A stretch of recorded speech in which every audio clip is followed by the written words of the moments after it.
GT Holidays, South India's #1 travel brand. You know you are special when you're with GT Holidays. எங்க சேதாரத்துக்கு மேல கொடுத்தீங்கன்னா உங்க காசை waste பண்ற மாதிரி தான்.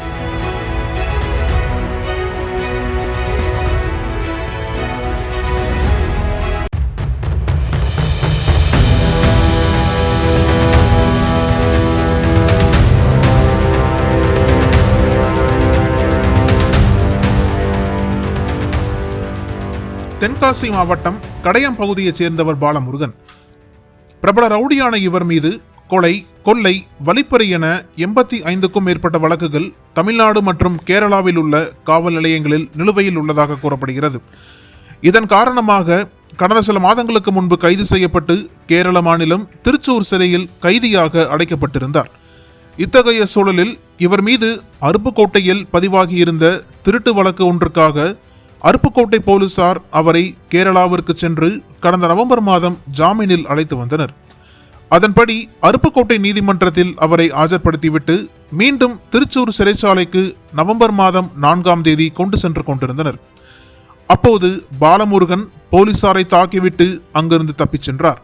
இதனையடுத்து கடையம் பகுதியில் அமைந்துள்ள ராமநாதி அணைக்கட்டு அருகில் உள்ள சுமார் 1000 அடி உயரம் கொண்ட மலைக்குன்றில் அவரும் அவரது மனைவி ஜோஸ்னா என இருவரும் ஒரு மாதமாக தலைமறைவாக பதுங்கி இருப்பதாக 4ஆம் தேதி கடையம் போலீசாருக்கு தகவல் கிடைத்துள்ளது. இந்த தகவலின்படி தென்காசி மாவட்ட காவல் கண்காணிப்பாளர் உத்தரவின்படி சிறப்பு காவல் படையைச் சேர்ந்த 50க்கும் மேற்பட்ட போலீசார் கடந்த வியாழக்கிழமை மாலை முதல் மலையை சுற்றி தேடுதல் பணியில் ஈடுபட்டனர். அச்சமயத்தில் மழை பெய்ததால் குற்றவாளியை தேடும் பணியில் தொய்வு ஏற்பட்டது.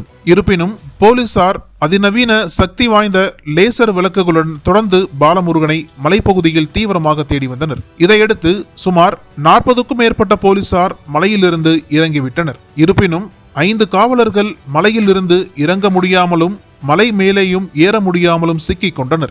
இதனையடுத்து ஆலங்குளம், தென்காசி, கடையநல்லூர் மற்றும் சுரண்டை ஆகிய தீயணைப்பு நிலைய வீரர்கள் சுமார் 50க்கும் மேற்பட்டோர் இரவு 10 மணிக்கு மேல் சம்பவ இடத்திற்கு விரைந்து சென்று காவலர்களை மீட்கும் பணியில் ஈடுபட்டனர். அதன்படி இன்று அதிகாலை 4 மணி அளவில் காவலர்கள் பத்திரமாக மீட்கப்பட்டதாக கூறப்படுகிறது.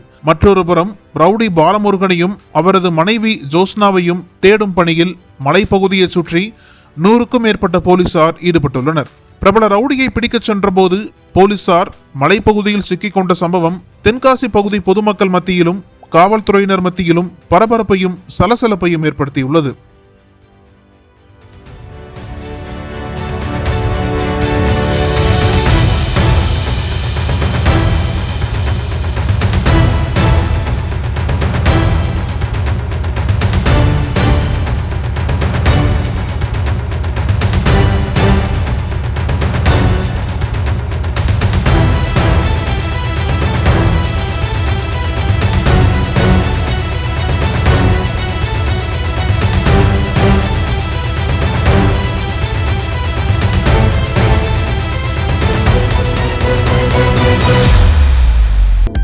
அனல் பறக்கும் செய்திகளை அப்டேட் செய்து கொள்ள நக்கீரன் களத்தை இப்பவே சப்ஸ்கிரைப் பண்ணுங்க.